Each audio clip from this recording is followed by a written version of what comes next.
Anda masih bersama kami di CNN Indonesia News Hour. Unjuk rasa di berbagai wilayah Indonesia menolak rancangan Undang-Undang Omnibus Law Cipta Kerja berujung ricuh. Para buruh dan mahasiswa mendesak Presiden Joko Widodo segera menerbitkan Perpu untuk membatalkan RUU Omnibus Law Cipta Kerja. Beberapa kepala daerah dan DPRD provinsi juga mengirim surat penyampaian aspirasi agar Presiden menerbitkan Perpu.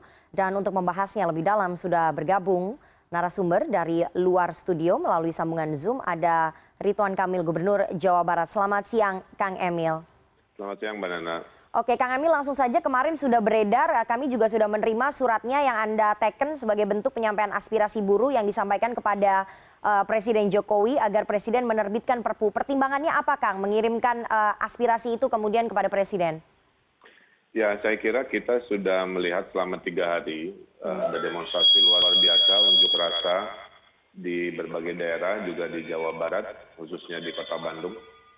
Dan kami mendapatkan informasi bahwa buruh-buruh ingin mendapatkan waktu untuk audiensi dan menerangkan apa-apa yang menjadi keberatan dari Undang-Undang Omnibus Law Cipta Kerja ini.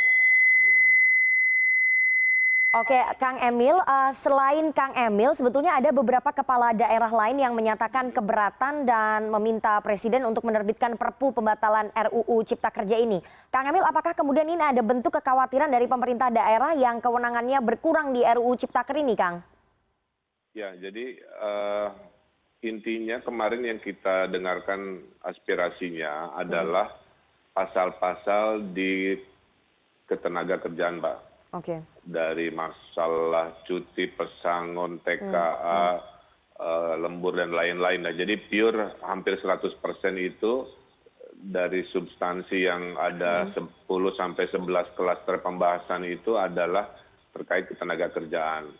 Maka kemarin dari pihak buruh menyampaikan bahwa tolong Pak Gubernur sampaikan aspirasi kami, 1 kepada DPR, 2 kepada Presiden Jokowi. Yang intinya kepada DPR menolak untuk hadirnya Undang-Undang Omnibus Law ini dan kepada Presiden meminta ada Perpu pengganti.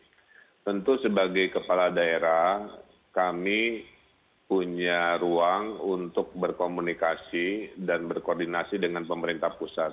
Jadi keluarlah surat sebagai pengantar dari aspirasi buruh dan mahasiswa tadi. Dan hari ini sudah kami sampaikan ke Istana dan juga ke DPR. Nah, kita lihat respon dari DPR dan juga dari Presiden bagaimana kaitan aspirasi-aspirasi dari seluruh Indonesia, khususnya dari Jawa Barat yang kami lakukan kemarin dan dikirim di hari ini. Oke, Kang Emil, selain menyampaikan aspirasi soal klaster ketenaga kerjaan yang memang menjadi penolakan dari serikat buruh baik di Jawa Barat ataupun di daerah lainnya, ada kekhawatiran tidak sih Kang Emil dari pemerintah Provinsi Jawa Barat dan juga mungkin gubernur lainnya atas kewenangan-kewenangan yang mungkin dikurangi dalam pasal-pasal di RUU Cipta Kerja, Kang Emil? Ya, yang saya pahami, jika kita tidak puas terhadap satu undang-undang, maka sebelum undang-undang itu dilaksanakan ada 2 tahap. Tahap pertama bisa uji materi seperti tadi berita di CNN, yaitu ke Mahkamah Konstitusi. Saya kira itu bisa dengan cara yang baik dan terhormat untuk menguji apakah ada ketidakadilan yang perlu diluruskan. Nah, kedua, kalau tadi pertanyaan bahwa bisa kita lakukan pada saat pengawalan, karena undang-undang ini harus diterjemahkan ke dalam peraturan pemerintah dan juga peraturan presiden. Nah, dalam proses penerjemahan itulah penajaman-penajaman dan aspirasi-aspirasi yang harus berbasis kewenangan yang adil tentu kita akan perjuangkan di level yang namanya peraturan pemerintah atau peraturan presiden. Oke, artinya dari pemerintah provinsi baik Jawa Barat dan juga yang lainnya, pemerintah daerah lainnya ingin memperjuangkan begitu ya kalau memang ada kewenangan-kewenangan yang dikurangi dalam pasal-pasal RUU Ciptaker yang mungkin masih bisa diatur ataupun diperbaiki di peraturan turunan, begitu Kang Emil? Ya, secara prinsip dan prosedur begitu, tapi kita kan paham lahirnya Undang-Undang Omnibus Law ini tujuannya karena ada ancaman. Ancamannya itu adalah bahwa penduduk Indonesia dalam 20-30 tahun itu 60-70% kan ada anak muda. Ya. Nah, sehingga lapangan pekerjaan memang harus masif diciptakan. Oke. Nah, kita ini ada istilah hyper regulation.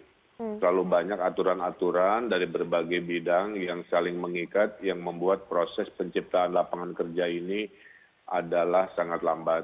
Nah, kalau ada kewenangan-kewenangan yang kita kira bisa digeser-geser, disempurnakan, dikurangi, ditambah, tentu dalam pembahasan peraturan pemerintah itulah masukan-masukan dari gubernur Ya. atau bupati wali kota akan kita berikan kepada pembuat peraturan. Oke, Kang, kalau kita breakdown sebetulnya ada pasal di RUU Cipta Kerja ini yang beberapa kewenangan Pemda berkurang, Kang. Seperti memberi izin lingkungan, kemudian penataan ruang, dan pemerintah pusat juga diperbolehkan mengatur pajak dan retribusi daerah. Ini merugikan tidak sih, Kang, untuk Pemprov Jawa Barat dan juga mungkin daerah lainnya begitu, Kang? Ya, kalau mau jujur Mbak Nana, ya kami belum sempat membahas kan karena diketok palunya kan di tanggal 5 Oktober. Iya, iya.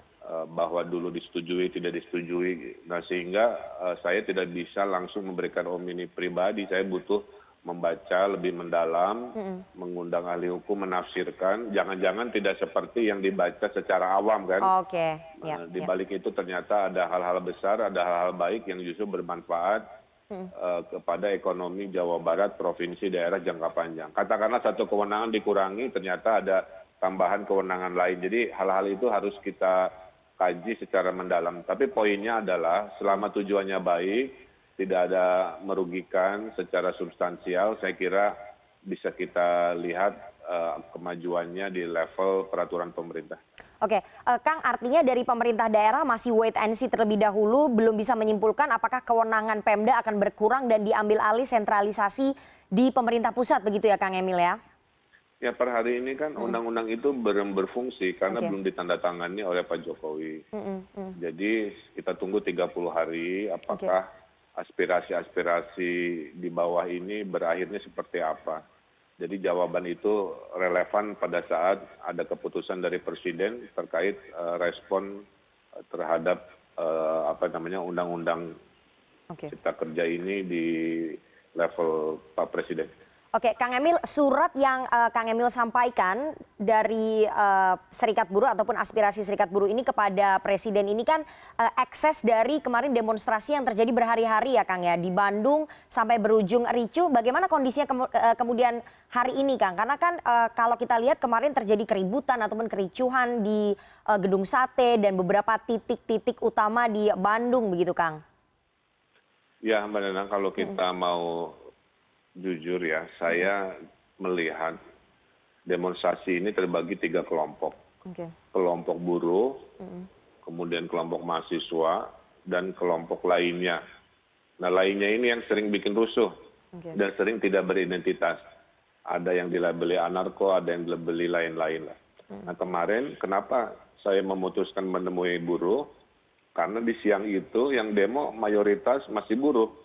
Sehingga komunikasi substansinya memang mudah dan nyambung pada saat dikomunikasikan.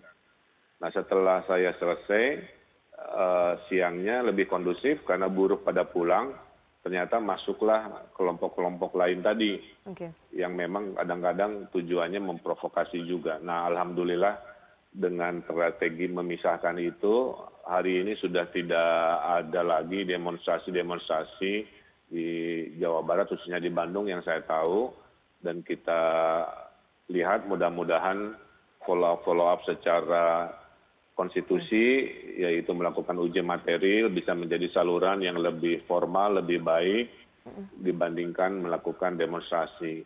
Dan satu hal yang menjadi PR saya, Mbak Nana, adalah mengetes COVID kepada para peserta demonstrasi yang kebetulan ada yang ditahan di kantor-kantor polisi di Jawa Barat. Oke, hasilnya sudah keluar Kang, apakah ada yang reaktif atau yang positif begitu dari klaster demonstrasi kemarin kan, karena itu yang dikhawatirkan dengan tidak adanya protokol kesehatan yang ditaati oleh mereka Kang.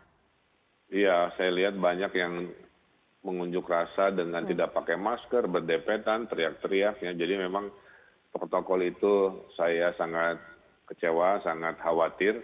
Nah, waktu kita tes, memang tahap 1 masih pakai rapid test, Mbak. Oke. dan hasilnya memang ada 10%-an yang ditahan itu reaktif. Nah, hari ini kita swab test, mudah-mudahan malam atau besok ada keluar hasilnya sehingga kita bisa memetakan dan bisa merespon terhadap potensi keterpaparan COVID kepada para pengunjuk rasa di Jawa Barat. Oke, terakhir sekali Kang Emil, tadi kan ada rapat antara Presiden Jokowi dengan mengundang para menterinya dan juga kepala daerah di seluruh Indonesia. Ada janji mungkin ataupun penjelasan yang disampaikan oleh Presiden? Sesuai komitmen, tadi itu rapat tertutup. Ya. Jadi 2 kali diingatkan bahwa yang akan menyampaikan hasil rapat tertutup antara Presiden, Menteri, dan Gubernur adalah Bapak Presiden Jokowi sendiri. Jadi mohon maaf mungkin saya tidak ingin mendahului. Oke, nanti kita tunggu bagaimana penjelasan dari Presiden Joko Widodo ya, Kang Emil.